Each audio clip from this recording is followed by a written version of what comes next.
Hello and welcome to Lunchtime News. I am Rhoda Ngonzi. Let's get started. President Yoweri Museveni has held talks with his Algerian counterpart at President's Palace, Algiers, and later laid a wreath at the monument and toured the military museum. The president is in Algeria on a 3-day trip to the country at the invitation of the president. The two heads of state are expected to attend the first ever business forum between Algeria and Uganda in Algiers. Uganda has exported a number of items to Algeria, including milk, coffee, beef, poultry and other agricultural products, although exports are still low. The export earnings from Algeria stood at $2 million, according to the Bank of Uganda 2020 report. That are offered in our respective countries. I would like to stress during this meeting our availability and readiness to share the experiences and to activate it, and we hope together, we promise, trade exchanges, an agency for the international cooperation in independence and self-determination. Fruitful discussions, as we discussed in our private meeting. Modern prosperity is based on the production and sale of goods and services, which means therefore you need 3 actors. You need a producer of goods and services, but you also need a consumer, the one who buys. If you don't have enough buyers, the business will not thrive. That's why, since 1980, the African leaders realized the issue of economic integration through the Lagos Plan of Action. It has taken time to be realized, but we are moving. We have now agreed on the CFTA, the Continental Free Trade Area. But in order for that to happen, you must have peace in the country, in the continent. And that's why, therefore, the discussion between His Excellency and myself focused on the issue of peace in Africa. After peace, then you need infrastructure. And as you heard, Algeria has already moved on that front by building communication linkages through the Sahara to West Africa. That's a very positive contribution. I hope a railway system will be built between North Africa, between the Maghreb and West Africa, because that one would make trade much easier. But we are continuing, and we have got same ideas with Algeria. Apart from the continental efforts. Now, Reverend Onesimus Asimwe was... Which is now... We apologize for that. Reverend Onesimus Asimwe was over the weekend enthroned as the 6th Bishop of North Kigezi Diocese by the Archbishop of the Church of Uganda, Dr. Stephen Kazimba Mugalu, at St. Emmanuel Cathedral, Rukunjiri. The Vice President, Jessica Lupo, represented President Museveni and urged the new bishop to fight bad values affecting the Church and the African norms at large. I hereby declare, and let it be known to you, that the famous Armor of North Kigezi Diocese has got a new bishop during a ceremony held at St. Emmanuel Cathedral, Kinyansano in Rukunjiri Municipality. The Right Reverend Onesmus Asimwe's enthronement follows the demise of Bishop Bernard Magezi, who died of COVID-19 in 2021. Vice President Major Jessica Alupo represented President Yoweri Museveni and urged the new bishop to fight bad culture and values which affect the church and African norms at large. The church is facing erosion of moral standards. The church is a very important conduit for attitude change towards development. We count on you to sensitize and teach our people the value of self-reliance and honesty. That is the only way we shall preserve the nation from infiltration by the current global moral decadence. She added that the Bishop Onesmus should also use the new position to promote development among the faithfuls. Uganda's economy has been transformed to a level where the country will be self-sufficient and achieve sustainable growth. The foundation has been built with opening up of more manufacturing industries. Your Grace, I therefore encourage the Church to establish more economic-related projects that will support the leaders and church activities. Former Archbishop of the Church of Uganda, the Right Reverend Luke Orombi, was the chief preacher, and he advised the new bishop to lead with utmost humility. What is yours? And if anybody wants to poison you, the Lord will hold their hands.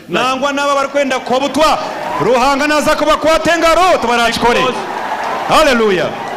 You are the servant of God. He is your protector.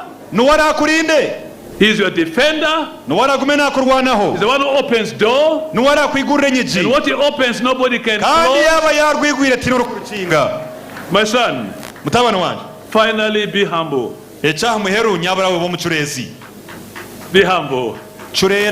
This church makes it very difficult for us to be humble. The Archbishop of the Church of Uganda, Stephen Kazimba Mugalu, who was also the chief celebrant, encouraged Bishop Onesmus to work with everyone, including those who oppose him. Holistic transformation, materialism and all the isms, Confucianism, liberalism, materialism, all those things should not really take us.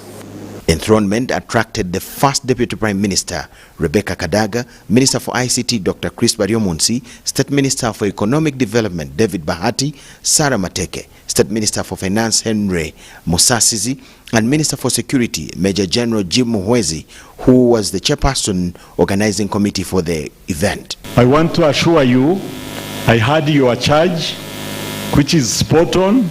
It touched all the issues we have in mind.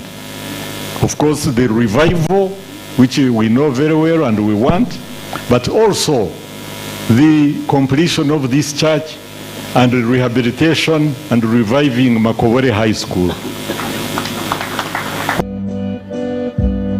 Government gifted the new bishop with a brand new Land Cruiser Model TXL to facilitate his activities. Michael Jordan Lukomwa with Philip Aguta, North Kigezi Diocese, Rukunjiri Municipality.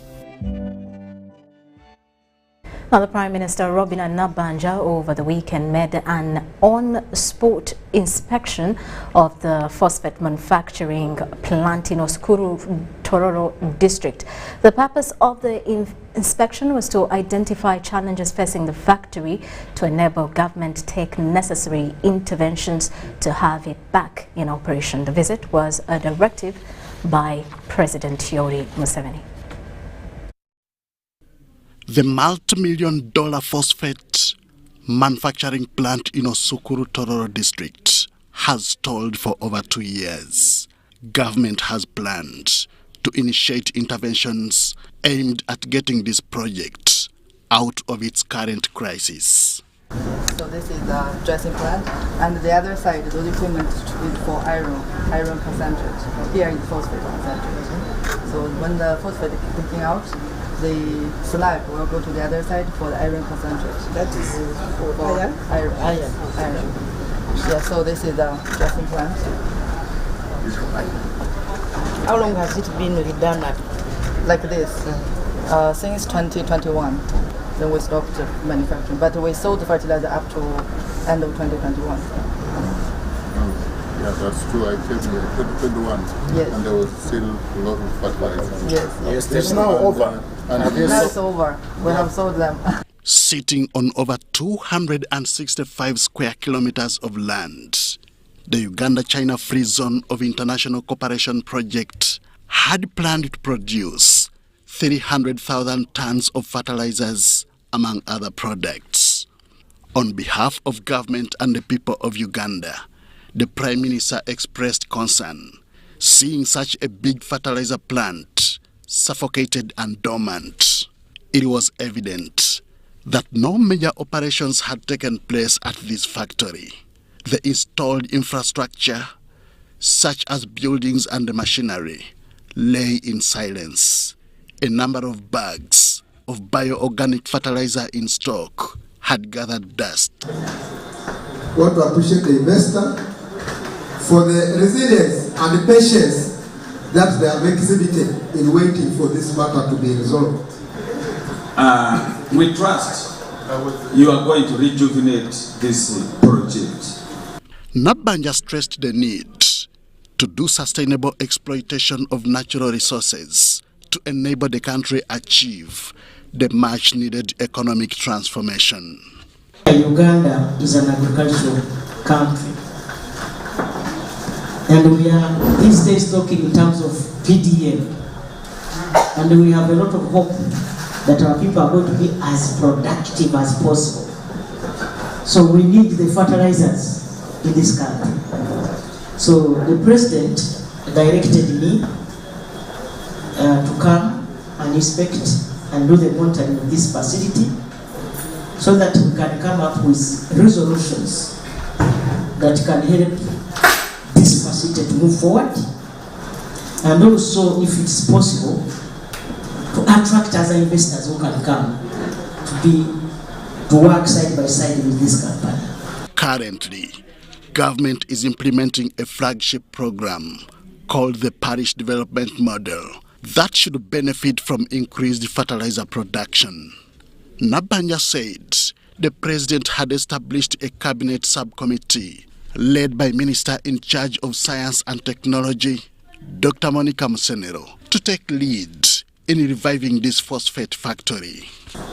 The president wants to see how to help the people of Tororo. This is for you, the people of Tororo. It is yours. Look at it as a baby. Some of us do not have such investments in our areas. But that does not stop us from assisting people who have got this opportunity. Ugandans must learn to help investors. Ugandans, this is from me, as an individual, not as a prime minister. Ugandans must learn to own investments in their areas. If you don't own, how many jobs are lost here? How many people were benefiting from this facility? Those who were selling Goja, Chapat, those who were cleaning. How many jobs have you lost? So let us protect investors going forward. Others present during the guided tour of the phosphate facility included State Minister for Defense Jacob Oboth, State Minister in charge of TESO Affairs Ongalo Obote, State Minister for Energy Okasai Opolot, area members of parliament, local leaders, and senior government officials.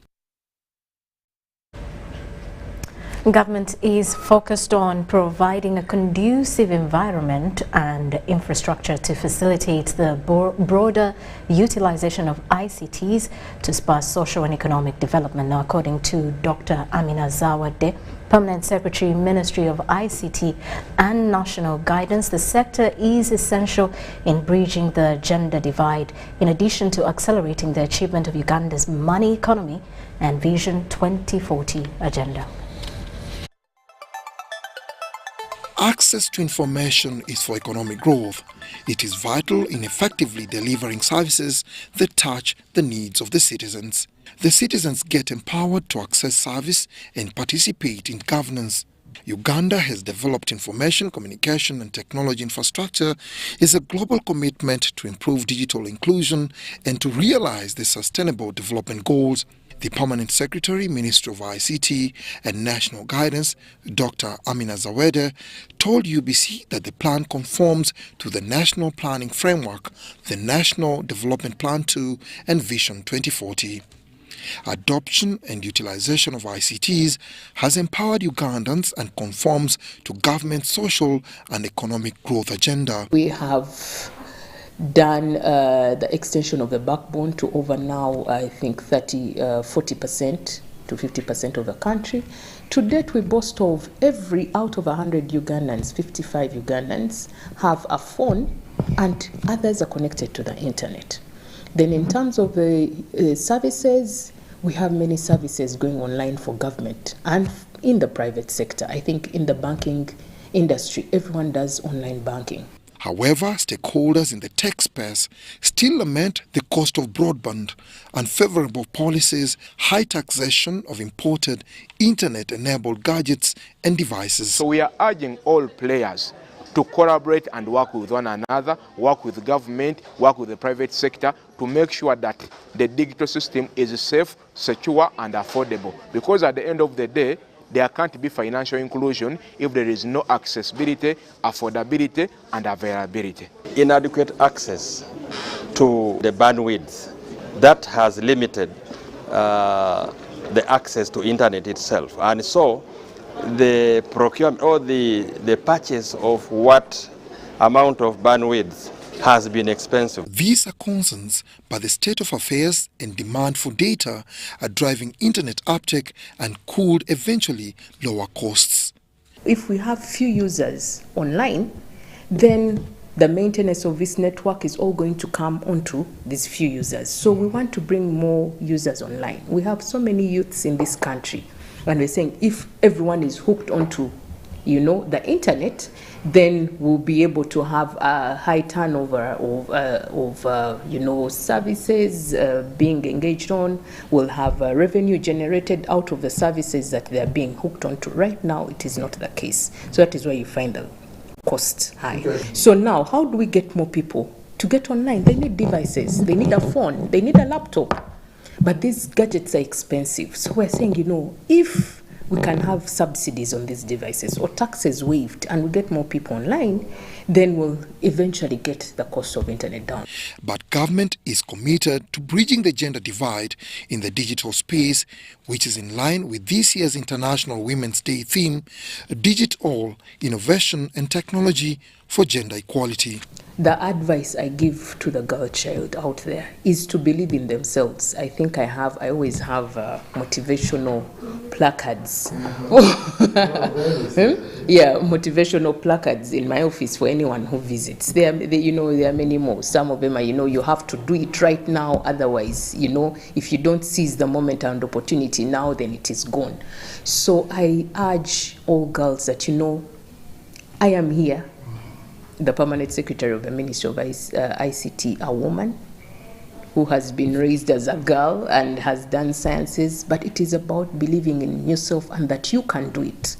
Statistics show that once broadband penetration reaches a critical mass of more than 30%, it significantly impacts on job creation, gross domestic product GDP, broadening of educational opportunities, rural development, and enhancement of public service delivery. Dennis Igor for UBC News. And with that, we take a quick break. We return with more details. This is Lunchtime News.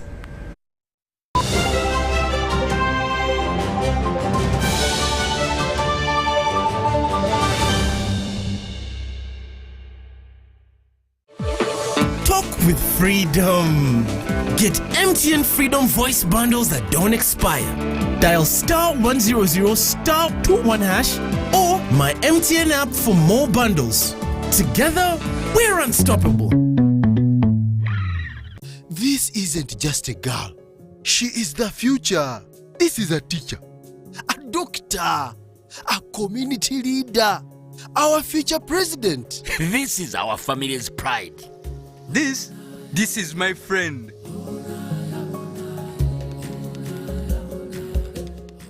This is the future of our nation.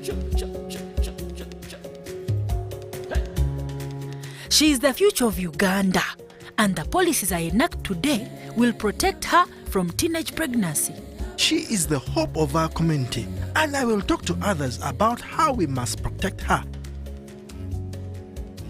She is our family's pride, and I will protect her from child marriage and talk to her about the dangers of teenage pregnancy.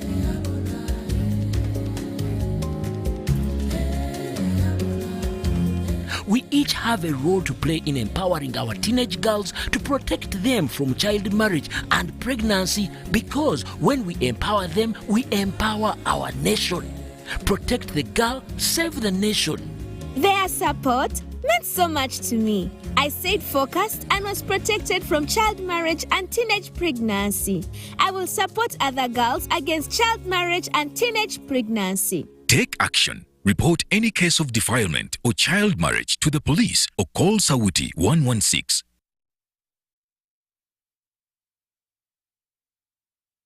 Hey!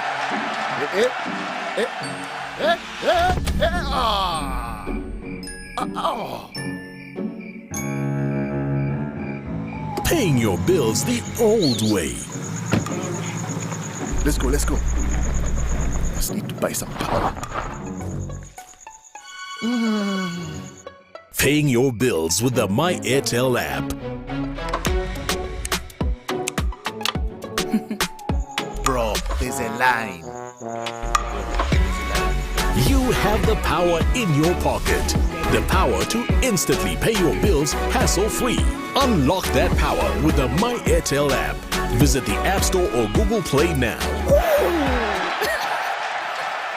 Oh, you're back.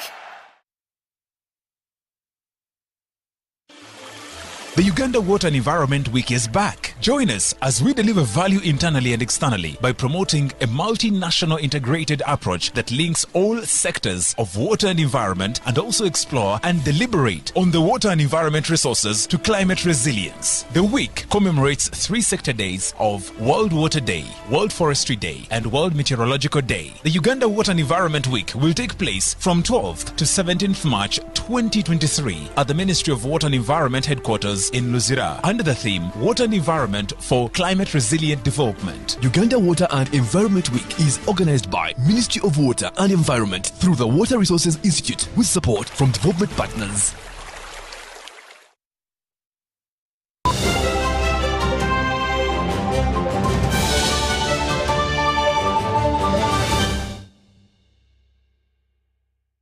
Welcome back. You are still watching the Lunchtime News. The Indian community in Uganda have converged in Kampala to celebrate their Holi season. The Holi season in the Indian culture is regarded as a time for reconciliation and forgiveness and is celebrated every March. The celebrations are being organized by the East Indian Cultural Association. Let's take a look. We put inside and we put in the fire, and next day we celebrate with the color. So everybody enjoy the color. It's the biggest festival in India. So here what we are doing to our next generation who are here and they don't know Indian culture, so we are celebrating so that they remember and they always know this is the festival, how and why it is celebrated every year. It is called Holi.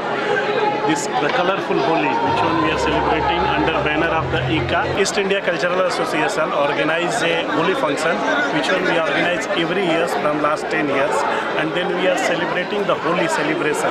Holi in India, what we say in Hindi, burai pe achai ki jeet. That is the color which one we use for the celebration.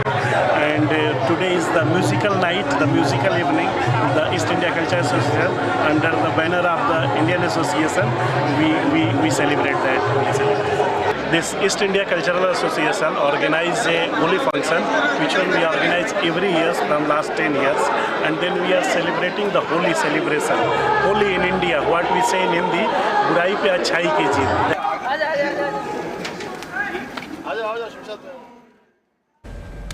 And now Vihiga West legislator Barnabas Tinkasimire and Uganda's representative in the East African Legislative Assembly Dennis Namara Ndindeba plan to compete for Vihiga West parliamentary seat in the next elections. The two disclosed this as they knelt for blessings of Wabusobozi Visaka during the belated NRM anniversary celebrations for Kagadi district.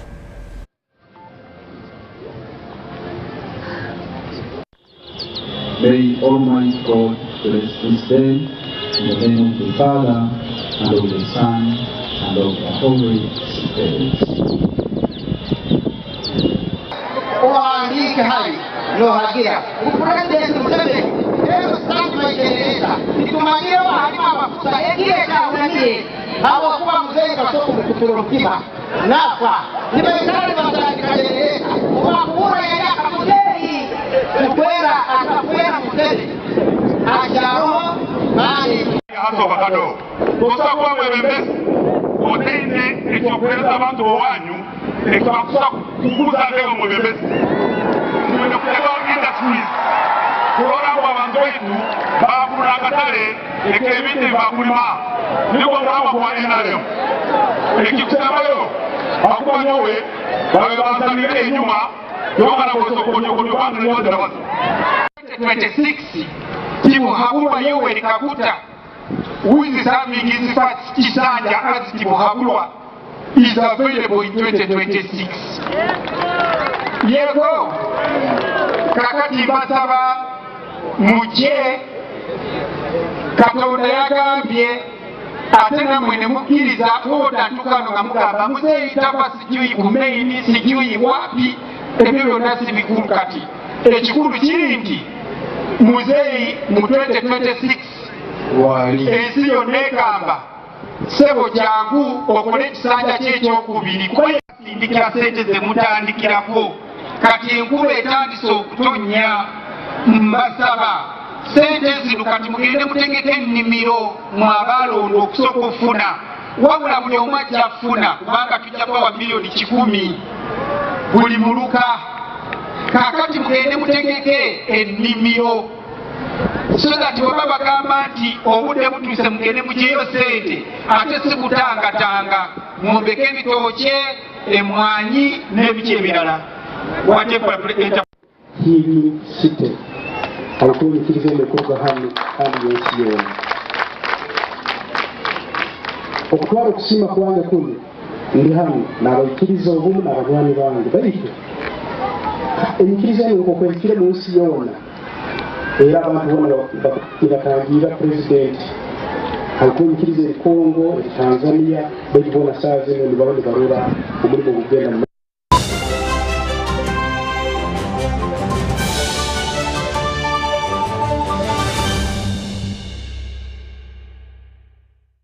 The most affordable 4G smartphone in Uganda from Airtel. Now heavily discounted from 250,000 shillings to 150,000 shillings only. Yes, 150,000 shillings only to keep you connected to your loved ones. Dial *175*94# to activate free 1 GB instantly and 100% double data on all weekly and monthly bundles for 3 months. Get one today while stock lasts from the nearest Airtel shop. With Airtel, the smartphone network.